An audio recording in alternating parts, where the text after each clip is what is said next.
Hello students, today we are going to learn change the voice. But before going to learn how to change the voice, we will see what is voice. Voice is a kind of form that shows the domination of a subject or an object. Or voice is the form of the verb which indicates whether the subject does the work or something has been done to it. Voice means in Marathi prayog. So voice is a kind of form that shows the domination of a subject or an object. प्रयोग म्हणजे अशी रचना की ज्यामध्ये कर्ता जास्त सक्रिय आहे का कर्म जास्त सक्रिय आहे हे दर्शविलं जातं आणि त्याच्यावरूनच त्याचे प्रकार पडलेले आहेत. नाव we will see types of voice. There are two types of voice. First is active voice. Active voice. In this voice, the subject is the doer of the action. The action passes over from the subject to the object. Active voice means in Marathi कर्तरी प्रयोग. यामध्ये कर्ता क्रिया करत असतो. म्हणजेच active व्हॉइसमध्ये कर्ता सक्रिय क्रिया करणारा असतो आणि ती क्रिया कर्मावर म्हणजे ऑब्जेक्टवर घडत असते. Second type passive voice. In passive voice, the subject is not the doer of the action, rather the action is done to the subject. Passive voice means in Marathi कर्मणी प्रयोग. या प्रयोगामध्ये कर्ता क्रिया करत नाही तर त्या वाक्यातील क्रिया कर्त्यावर घडत असते.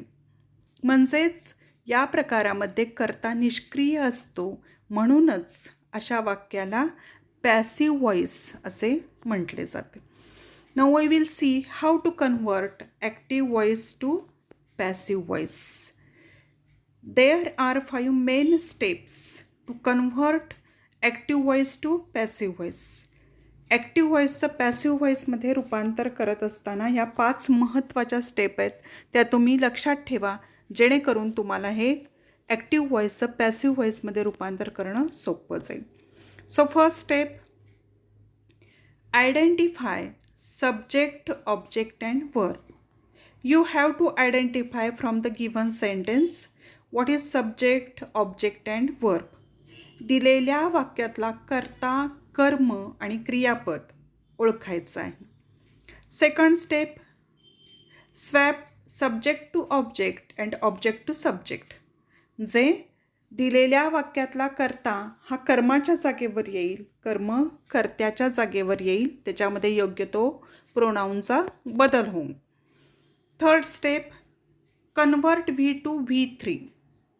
मेन वर्ब जे वाक्यात दिलेलं आहे त्याचं आपल्याला कन्व्हर्जन करायचं आहे V3मध्ये. Means you have to convert the verb given in the sentence into the form of past participle. Fourth step, add helping verb before main verb. Helping verb or to be form of the verbs you have to use before main verb. मुख्य क्रियापदाच्या आधी योग्य ते to बीचं रूप किंवा सहाय्यकारी क्रियापद वापरायचं आहे. And fifth step, add preposition by before subject. And last, जो सब्जेक्ट आपण घेतो त्याच्या आधी बाय हे प्रेपोजिशन वापरायचं. These are 5 important steps to convert active voice to passive voice. You can keep it in mind in the form of this format. O means object, plus HV means helping verb, plus V3 means third form of the verb means past participle, plus by before S. Means you have to use this format while you are changing active voice to passive voice. Now keep all these 5 steps in your mind.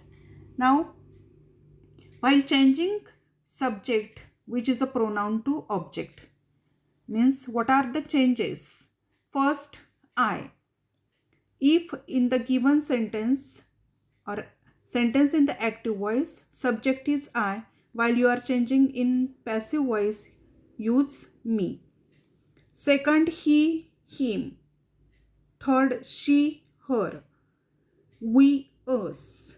they, them. Active व्हॉईसचं passive व्हॉईसमध्ये रूपांतर करताना active व्हॉईसमध्ये कर्त्याच्या जागेवर जर यापैकी असेल, I असेल तर मी, ही असेल तर हिम, शी असेल तर हर, वी असेल तर अस आणि दे असेल तर देम, असा बदल पॅसिव्ह व्हॉईसमध्ये करत असताना करायचा आहे. Now add a proper helping verb of to be before main verb. Here is one table, one chart. Learn this chart carefully. In this chart, I am using only one verb, right. So, we will see it in detail.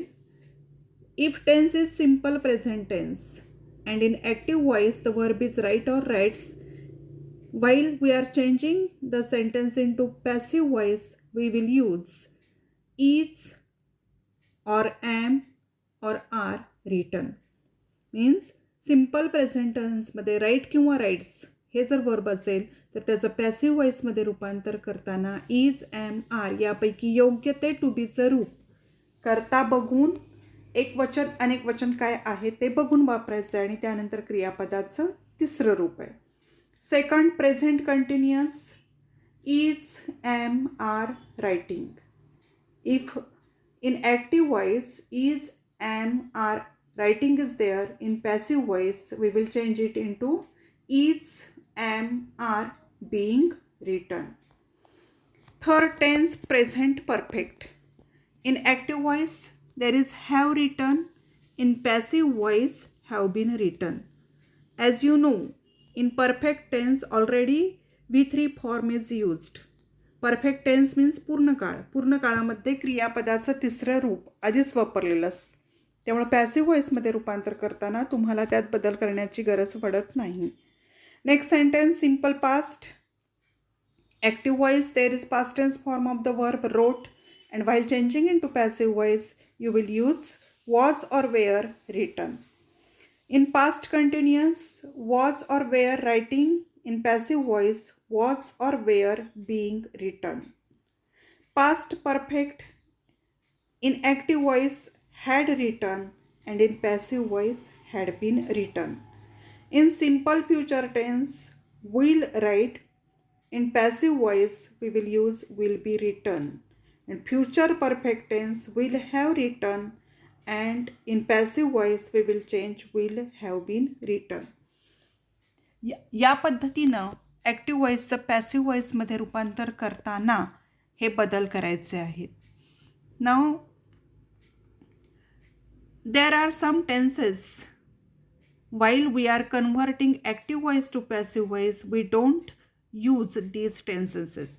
Which tenses are there? First is present perfect continuous, second past perfect continuous, third future continuous and fourth future perfect continuous. या 4 काळातील वाक्यांचं passive व्हॉईसमध्ये रूपांतर होत नाही कारण तशी रचना तयार होत नाही. Now next we will see tense wise how to change active voice to passive voice. First, simple present tense. The sentence in active voice is I sing a song. जसं तुम्हाला मी आधी सांगितलेलं आहे की 5 स्टेप्स आहेत महत्त्वाच्या. फक्त ह्या एका टेन्समध्ये ह्याचं क्लासिफिकेशन वर्गीकरण मी सांगणार आहे, ते तुम्ही नीट बघा. पुढच्या टेन्समध्ये फक्त एक्झाम्पल देणार. So first step is there identify. What we have to identify? We have to identify subject. So in this sentence I is the subject. Then we have to identify verb. Which is the verb? Sing is the verb. And object, in this sentence object is a song. So first step is there, identify subject, verb, object. Now second step, swap. Swap, you have to swap subject to object. Means object is a song and subject is I. and while changing into passive voice we change it into me. So first a song is in place of subject and me is in place of object. Second step आहेच आपल्याला कर्ता कर्माच्या जागेवर आणि कर्म कर्त्याच्या जागेवर घ्यायचं. इथं आपण पाहिलेलं आहे त्यामुळे सब्जेक्ट आय आहे त्याचं रूपांतर पॅसिव्ह व्हॉइसमध्ये करताना आपण मी करतो. ऑब्जेक्ट सब्जेक्टच्या जागेवर घेतलेले आहे a song.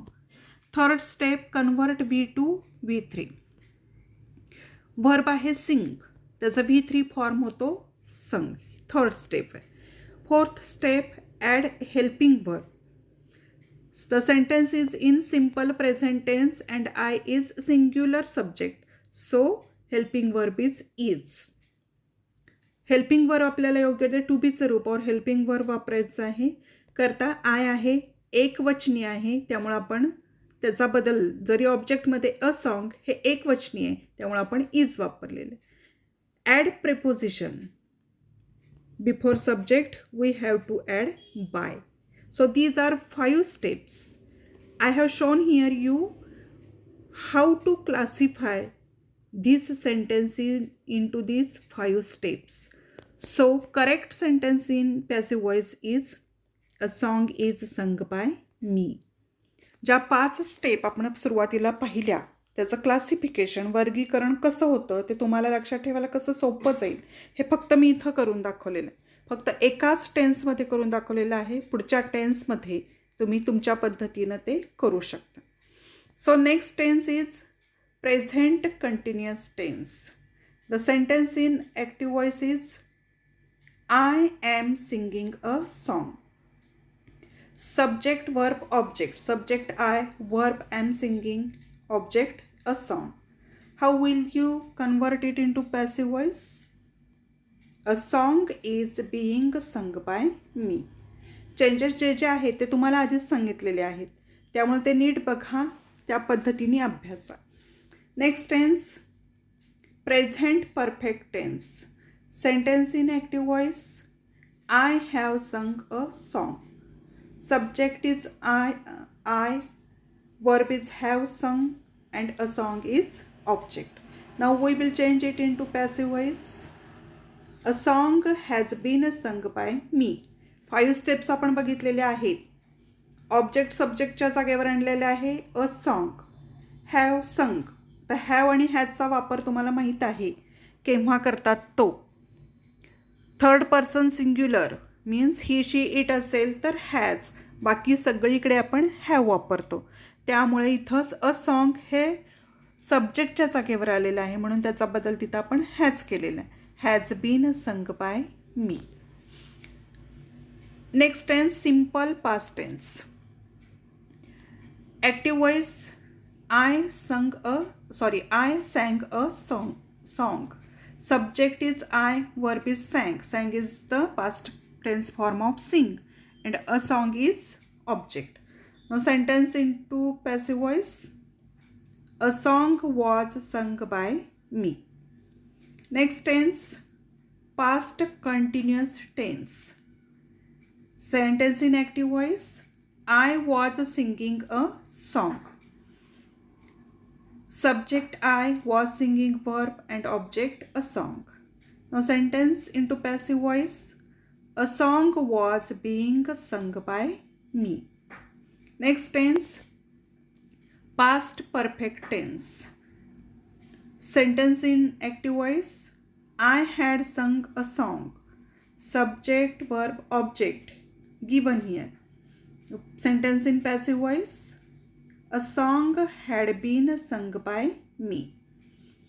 Next tense simple future tense. Active voice I shall sing a song. आता यातही तुम्हाला माहिती आहे शॅल केव्हा वापरतात, विल केव्हा वापरतात हे नीट लक्षात ठेवायचं आहे. आय वी करता असेल तर शॅल वापरलं जातं, बाकी सगळ्याच्या वेळेस विल वापरलं जातं. त्यामुळं याचाही चेंज करताना लक्षात ठेवा. In passive voice a song will be संग बाय मी. इथे विल का आलेलं आहे लक्षात ठेवा. बऱ्याच वेळा तुम्ही ती चूक करता. वाक्यात शॅल असेल तर पुढेही वापरताना शॅल वापरता, पण लक्षात ठेवायचं आहे आय आणि वी करता असेल तरच शॅल वापरलं जातं, बाकी विल आहे. Next tense future perfect tense. Active voice I shall have sung a song. Subject verb object दिलेला आहे. टेन्सनुसार पहा. पॅसिव्ह व्हॉइसमध्ये चेंज कसा होतो? A song will have been sung by me. शक्यतो ह्या काळातलं वाक्य पॅसिव्ह व्हॉइस रचनेमध्ये येत नाही, पण क्वचित येत असेल तर माहीत असावं. बाकीचे जे 4 प्रकार दिलेले आहेत मगाशी सांगितलेत ते, त्या 4 टेन्समध्ये पॅसिव्ह व्हॉइसमध्ये रूपांतर होत नाही, हे लक्षात ठेवायचं.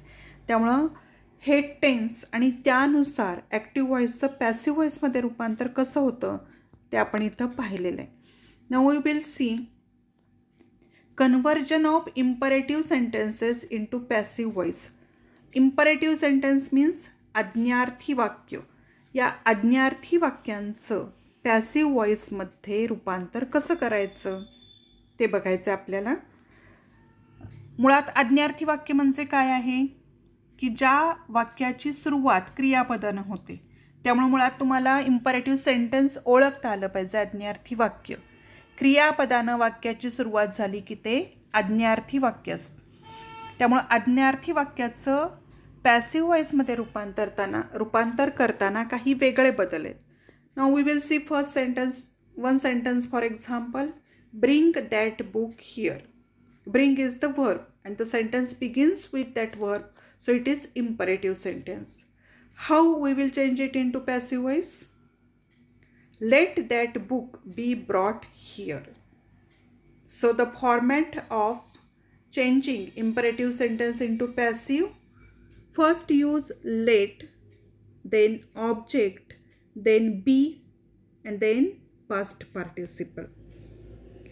इम्परेटिव्ह सेंटेन्स म्हणजेच आज्ञार्थी वाक्यांचे पॅसिव्ह व्हॉइसमध्ये रूपांतर करताना वाक्याच्या सुरुवातीला लेट, LET, लेट हा शब्द वापरायचा आहे.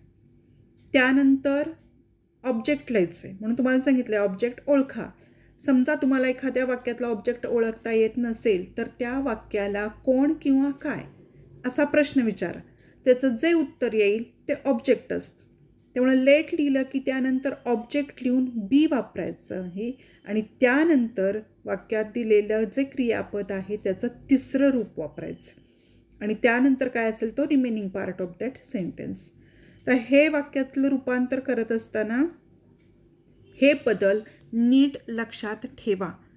बदल करत असताना एकदम तुम्हाला येणार नाही, त्यासाठी सराव महत्त्वाचा आहे. जास्तीत जास्त सराव कराल तेव्हा तुम्हाला हे सहजपणे जमणार. त्यामुळे ॲक्टिव्ह व्हॉइसचं शक्यतो ॲक्टिव्ह व्हॉइसचं पॅसिव्ह व्हॉइसमध्ये रूपांतरच करायला येतं. क्वचित कधीतरी पॅसिव्ह व्हॉइसचं ॲक्टिव्ह व्हॉइसमध्ये रूपांतर आपल्याला करावं लागतं. त्यामुळे हे बदल नीट लक्षात ठेवा. ॲक्टिव्ह व्हॉइसचं पॅसिव्ह व्हॉइसमध्ये रूपांतर करता येत असेल तर पॅसिव्हचं ॲक्टिव्हमध्ये करतानासुद्धा काही अडचण येत नाही. तर यात जे जे काही मी चार्ट दिलेले आहेत, ज्या काही महत्त्वाच्या गोष्टी दिलेल्या आहेत त्या नीट वाचा, नीट बघा आणि या पद्धतीने इतर वाक्य सोडवा. इथं आपल्याला मर्यादा असल्यामुळे आपण जास्त वाक्य घेऊ शकत नाही. तुम्ही अशी वाक्य शोधून त्या काळातली वाक्य शोधून त्यानुसार ॲक्टिव्ह व्हॉइसचं पॅसिव्ह व्हॉइसमध्ये रूपांतर करायला शिका. ती वाक्य आपल्या वहीमध्ये लिहून काढा. Okay, thank you.